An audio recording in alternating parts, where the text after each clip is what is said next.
यहाँ पर workshop on low cost science teaching ads का कार्यक्रम चल रहा है।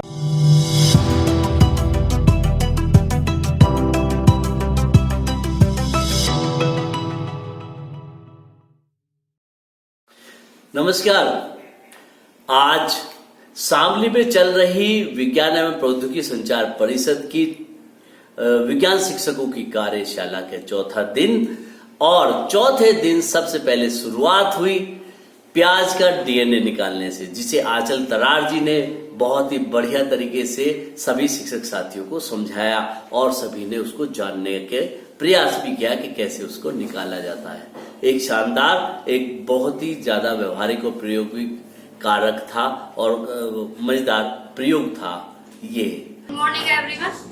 आज मैं आपको प्याज का या अनियन का जो डीएनए है उसको कैसे आइसोलेट कर सकते हैं ये बताने जा रही हूँ। जरूरी नहीं हम इस एक्सपेरिमेंट के लिए अनियन ही लें, हम कोई भी प्लांट मटेरियल ले सकते हैं। आप लीफ को ले सकते हैं, बनाना भी ले सकते हैं या किसी भी फ्रूट का जूस भी ले सकते हैं, पी भी ले सकते हैं, मटर भी ले सकते हैं। मटर के दानों को क्रश करके आप उससे निकाल सकते हैं। तो बेसिकली इसमें कोई भी प्लांट मटेरियल हम एज अ सैंपल यूज कर सकते हैं। इस प्रैक्टिकल एक्टिविटी के लिए हमने क्या किया है, नॉर्मली जो हमारे पास प्याज होता है, प्याज को हमने सबसे पहले छील लिया, उसको बारीक काट लेते हैं, फिर उसको हमने ऐसे क्रश कर दिया है, ठीक है, पीस लिया है उसको अच्छे से। अगर हमारे पास यहाँ पर बनाना होता या किसी फ्रूट का जूस होता तो उससे और अच्छे से आ सकता था, क्योंकि उसको हमें क्रश करने की जरूरत नहीं पड़ती। डीएनए के बारे में कोई भी अगर फिजिक्स का भी टीचर है, केमिस्ट्री टीचर है, सबको पता है कि डीएनए जो है वो पेरेंटल जनरेशन के जो कैरेक्टर है वो अगली जनरेशन में कैरी करता है, ठीक है। तो बच्चों के अंदर एक क्यूरियोसिटी बहुत रहती है कि ये डीएनए हम सुनते हैं, बोर्ड पे देखते हैं कि दो रस्सियां से हम ड्रॉ कर देते हैं, ये डीएनए रियलिटी में कैसा दिखाई देता है। तो रियलिटी में उनको दिखाने के लिए हम इस एक्सपेरिमेंट को कर सकते हैं किसी भी सैंपल को लेकर। तो यहाँ पर हमने ये जो प्याज को क्रश किया है, क्रश करने के बाद हम क्या करते हैं, नॉर्मली स्टैंडर्ड साइंस में तो यहाँ पर एंजाइम्स का यूज किया जाता है, लेकिन हम नॉर्मल रिक्वायरमेंट में क्या करते हैं, हमने एक वाटर लिया थोड़ा और उस वाटर के अंदर हमने यहाँ पर इजी का सॉल्यूशन डाल दिया है। जरूरी नहीं हम इजी सॉल्यूशन ले, हम कोई डिटर्जेंट भी इसमें मिक्स कर सकते हैं, विम बार का जो सॉल्यूशन आता है वो भी मिक्स कर सकते हैं। यहाँ पर हमने ये जो डिटर्जेंट या इजी का सॉल्यूशन लिया है, यहाँ पर एज अ एंजाइम्स काम कर रहे हैं। ये जो इजी का सॉल्यूशन होगा ये क्या करेगा, ये जो अनियन की या किसी भी प्लांट मटेरियल की जो सेल वॉल या प्लाज्मा मेम्ब्रेन को डिसॉल्व कर देगा, जिससे डीएनए इजीली बाहर आ जाए। तो ये सॉल्यूशन हमने बनाया है, वाटर इसमें लिया है थोड़ा और उसके बाद इसमें हमने इजी सॉल्यूशन को मिक्स कर दिया अच्छे से इस ग्लास रोड की हेल्प से। उसके बाद ये जो हमने ग्राइंड किया हुआ था अनियन, इसको इसमें डाल देते हैं।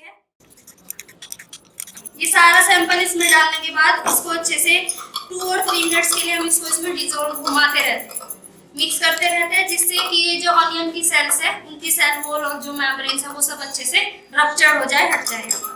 2 मिनट के लिए इसको हमें एज इट इज छोड़ देना है, बीच बीच में उसको ग्लास रोड की हेल्प से हिलाते रहना जब तक ये प्रिपेयर होगा। उससे पहले हम क्या कर लेते हैं, हमने एथेनॉल लिया है, that is ethyl alcohol C2H5OH।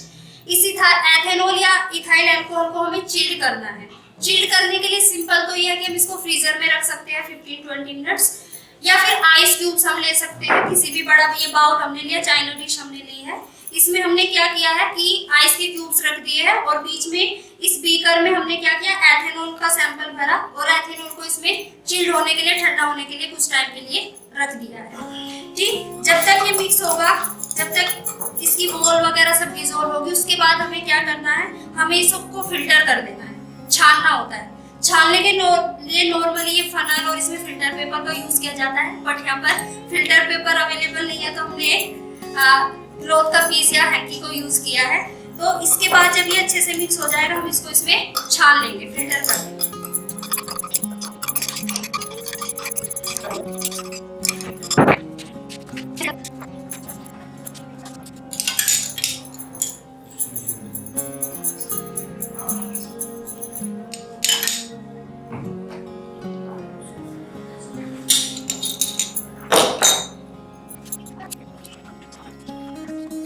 ये हमारे पास इसका जूस आ गया है। अब हम इसका क्या करेंगे, ये जो हमने एथेनॉल को चिल्ड किया है, स्पीकर में भी हम इसको ले सकते हैं, चाइना डिश में भी। इसके ऊपर अब इसको धीरे धीरे हमें डालना है, थोड़ा थोड़ा सा सैंपल करके हम इसमें डालेंगे।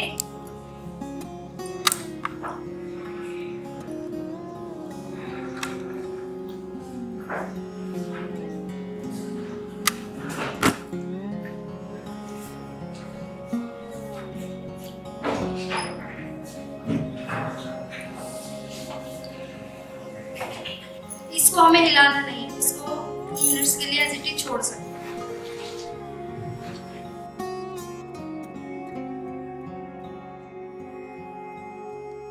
अब इसमें धीरे धीरे 2 और 3 मिनट्स के बाद डीएनए की जो ग्रेन्यूल्स है, जो न्यूक्लियोटाइड्स होते हैं, वो ऊपर आ रहे हैं।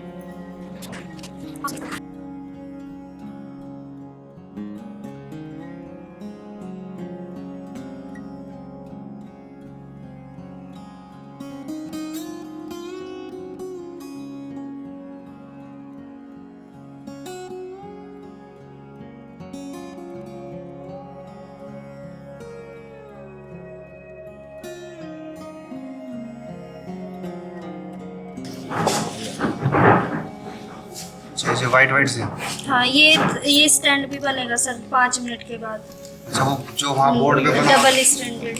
अच्छा मैम, इसमें सॉल्ट भी डालते हैं, सॉल्ट का क्या जरूरी नहीं है, वो बिना सॉल्ट के भी हो जाता है।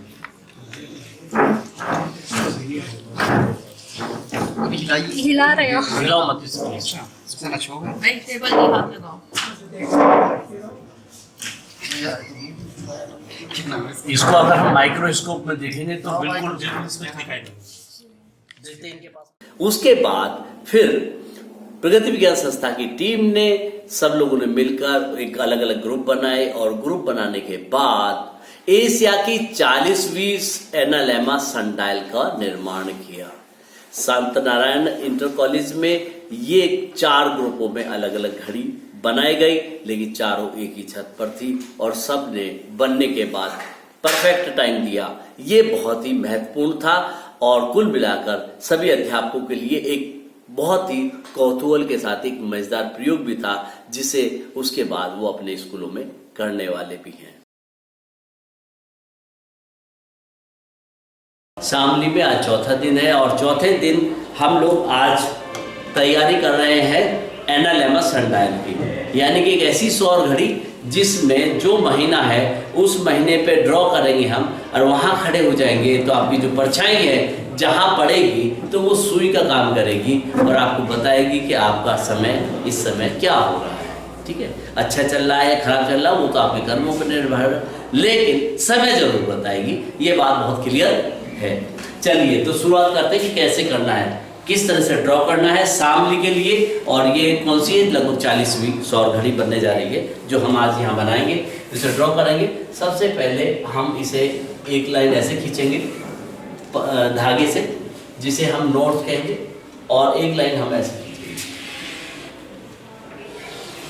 मेरी ड्राइंग अच्छी नहीं हो सकती, लेकिन हमें यहाँ सीधी लाइन का खींचनी है। ये जो रेखा होगी ये नॉर्थ, ये जो रेखा होगी इस रेखा को हम कहते हैं इक्वेटर। ये एक्स अक्ष होती है, ये वाई अक्ष होती है, गणित में हम सब लोग जानते हैं। लेकिन इसमें जो ये वाला है, ये जो मूल बिंदु है, इसके 0 0 होंगे, यानी कि इसमें ज्योमेट्री का भी बहुत बड़ा रोल होने वाला है, काटते तल का भी, जो ज्यामितीय निर्देशांकों का भी इसमें महत्वपूर्ण रोल है। चलिए, तो ये एक्स अक्ष है और एक्स अक्ष के साथ में ये है भूमध्य रेखा। भूमध्य, ये जो कंसेप्ट है सौर घड़ी का, ये कंसेप्ट सौर घड़ी का इस पर आधारित है कि पूरे साल भर में जो सूरज का मूवमेंट है वो किस तरह का होता है। अगर हम देखें तो पूरे साल भर में सौर घड़ी का जो मूवमेंट है वो इस तरीके से होता है।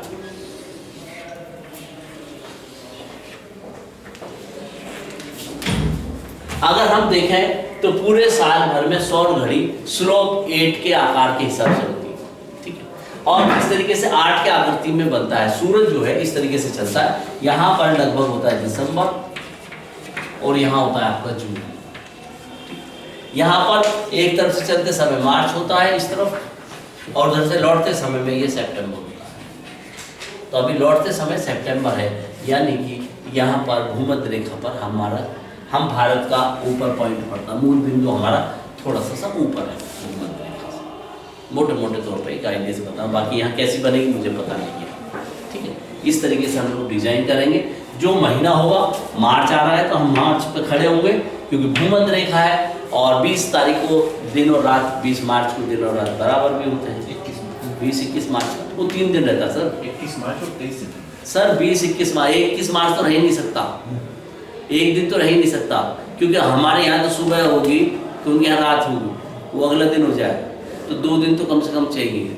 और सूरज एक जगह पे लगभग 3 दिन मोटे मोटे तौर पर रहता है, 20-21 मार्च पर रहता ही है 20-21। तो इस तरीके से उसका मूवमेंट पर हम खड़े हो जाएंगे नॉर्थ की दिशा में पैर करके और मुंह करके, और इस तरफ जहाँ खड़े होंगे वहाँ से जहाँ शैडो पड़ेगी उस शैडो पर हमारे जहाँ परछाई होगी वो टाइम हो रहा होगा। सुबह के वक्त खड़े हो गए तो 8 बजे करीब परछाई यहाँ आएगी, और दोपहर के 10-11 बजे होंगे यहाँ आएगी।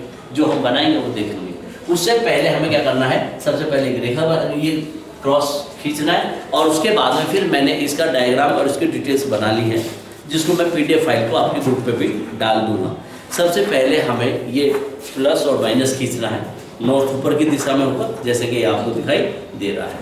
उसके बाद अभी लंबाई नाप ली इसकी आपने, और इसकी जो लंबाई है लूप बनाने के लिए हमें चाहिए 374.1 सेंटीमीटर, ठीक है। हाँ, अब हम क्या करेंगे, इसमें हमने बनाया है ये 200 सेंटीमीटर का, यानी कि छोटा बनाना है। हम बड़ा भी बना सकते हैं, कितना ही विशाल बना लो कितना ही छोटा ड्रॉ कर सकते हैं, तो इसमें ज़्यादा खर्चा भी नहीं आता। हर एक टीचर अपने अपने स्कूल में से ड्रॉ करेगा, है ना। ये डाटा मैं आपको दे दूंगा। शामली का लैटीट्यूड और लॉन्जिट्यूड इसमें दिया हुआ है। जैसे कि हम माने तो लैटीट्यूड आपका 29.466 आएगा नॉर्थ, और लॉन्जिट्यूड आएगा आपका 77.31, ठीक है। इस तरीके से ये आएगा, और इसमें आपको क्या करना है, 100 सेंटीमीटर इधर जाएगा और 100 सेंटीमीटर इधर तक जाएगा। इसके बाद में ये जाएगा 49.2 सेंटीमीटर, ठीक है। ये 49.2 सेंटीमीटर जाएगा। अब बात यह है कि इसका गोलाई कैसे बनेगी। अगर आप पेंटर से कहो तो वो 2 मिनट में जो है ना क्या करता है, वो यहाँ पे 2 कील गाड़ेगा, ठीक है, और एक धागे को लेकर इस तरह से घुमा देगा, उसको हाथ कर्व में बना देगा। लेकिन उस तरह से ना बना के हमें क्या करना है, हमके लिए लूप बनाने का एक तरीका होता है मैथमेटिकली। लूप कैसे बनाते हैं कि हमने क्या किया, 2 तरफ 2 बतासे की कील रख दिया, 2 बतासे कील लेंगे, ये क्या 87.1 सेंटीमीटर पर, यानी यहाँ से यहाँ मान लीजिए 87.1 सेंटीमीटर, इतनी दूरी पर एक बतासे की कील लगाएंगे। एक घड़ी बनाने में कम से कम 3 से 4 लोग चाहिए, एक टाइम में घड़ी में 3 से 4 लोग चाहिए। इसी तरह 87.1 सेंटीमीटर हुआ है।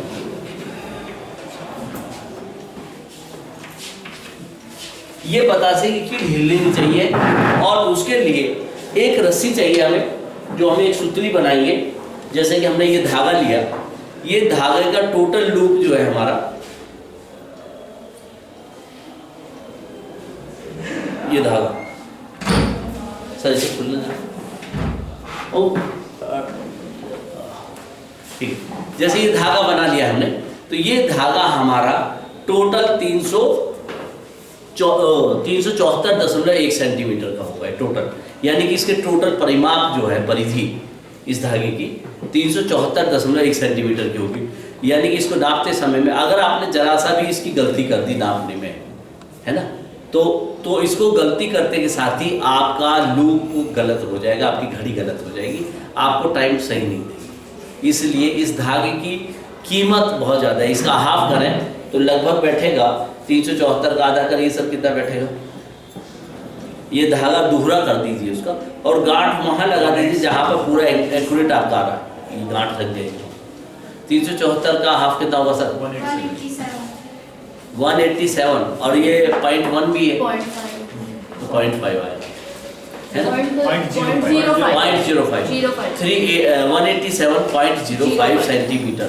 तो ये जो नापा है, ये अगर हम देखें इसको नाप के,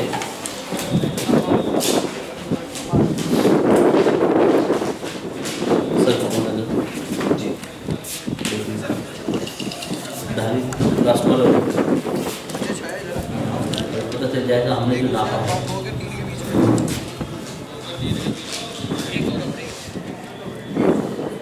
ये आ रहा है 180, कितना बताया आपने? 187.1.05, ये 185, 186.5 बिल्कुल वही आ रहा है।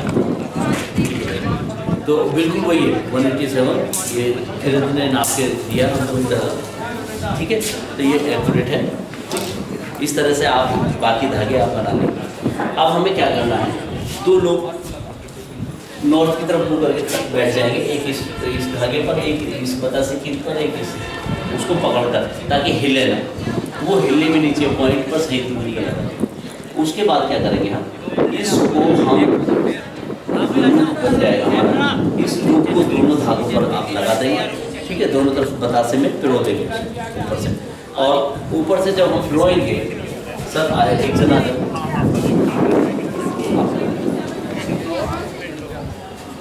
अगर आप यहाँ पर और एक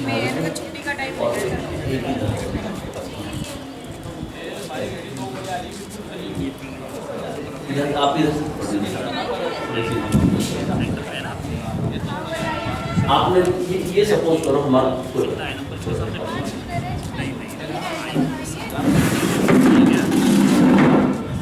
अगर हम देखें ये यहाँ पकड़ेंगे और लूप हमारा यहाँ तक आ रहा है, ठीक है। अब हम इसे लूप को कैसे रिकॉर्ड करेंगे, अब हम क्या करेंगे, इस लूप के अंदर अपनी एक चौक लगाएंगे, चौक के ऊपर कागज लगा लेंगे, नहीं तो धागा में घिस जाएगा अंदर। इसमें चौक पे लेंगे और इसको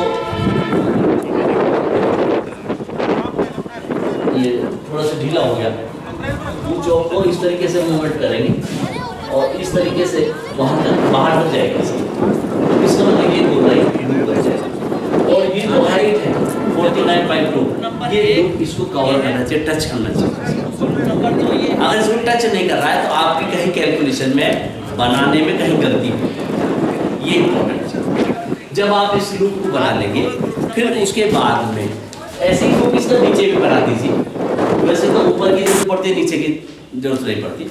उसके बाद में हम क्या करेंगे, इस तरह से ये लूप बन के तैयार हो जाएगा, ठीक।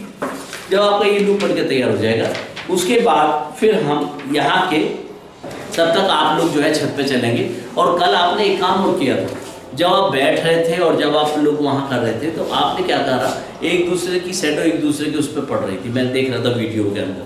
तो आप लोग ऐसे वो ना करें, सूरज की तरफ को मुँह करना है, जिधर सूरज, मेरे ख्याल से सूरज का मूवमेंट इधर है ऐसे। तो आपकी जो नॉर्थ है, नॉर्थ किधर है, नॉर्थ इधर पड़ेगा, साउथ है क्या तो नॉर्थ इधर पड़ेगा। हाँ, नहीं तो मेरा एक रिक्वेस्ट है कि आपका नॉर्थ पड़ेगा तो शैडो की तरफ कम, मतलब जो परछाई आ रही है ना, वो कम से कम बैठने की कोशिश करें। कोई बात नहीं, बनाते समय सब नॉर्थ की तरफ मुँह रहेगा।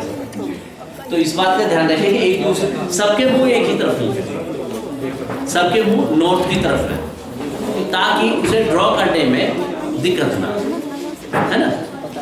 और फिर उसकी फोटोग्राफी करने में भी दिक्कत आती है। कभी भी कैमरे की तरफ पीठ नहीं होनी चाहिए, अगर पीठ होगी तो फिर बेकार। इस बात का भी हमें ध्यान रखना है, क्योंकि कल मैंने देख रखा है कि उन्होंने 4 लोग लिए, 4 तरफ खड़े हो गए। अब बताइए कैमरा क्या दिखा रहा है, अगर 4 लोग 4 तरफ से घेर के खड़े हुए तो कैमरा क्या दिखाएगा, क्या एक्टिविटी हो रही है, क्या ड्रॉ कर रहे हैं आप।